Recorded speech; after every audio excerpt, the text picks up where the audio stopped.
Are you living and walking in the prosperity that God designed for you to walk in? Now, for some of you, that might be a bit of a trick question, or you might be thinking, well, God didn't exactly give us prosperity or offer us that, but I want to actually tell you that He did. And I've written a book all about that. It's called You Shall Prosper.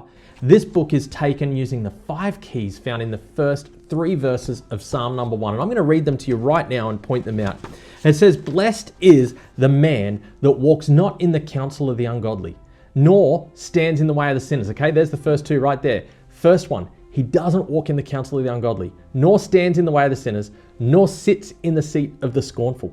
But his delight is in the law of the Lord, and in it he does meditate day and night.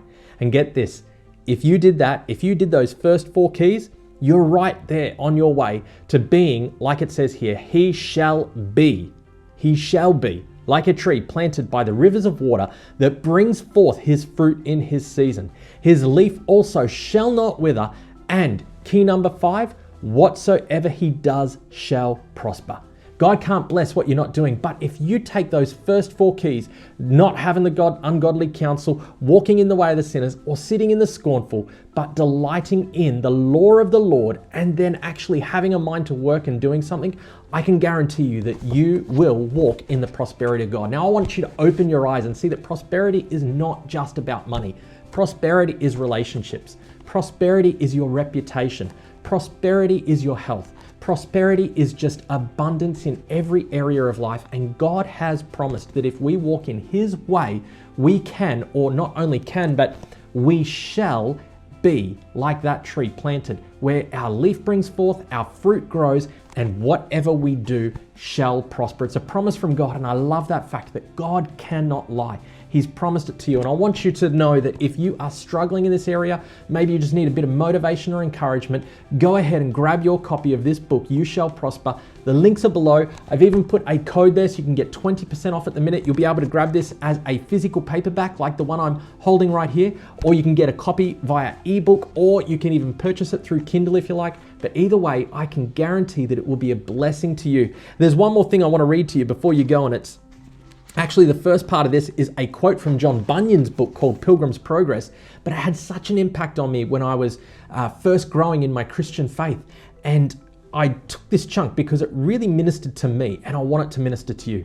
And it says here in this chapter, which is called He Has Given Us the Keys, it says right here, "Now a little before it was day, good Christian, as one half amazed, break out in this passionate speech. 'What a fool am I, thus to lie in a stinking dungeon when I may as well walk at liberty.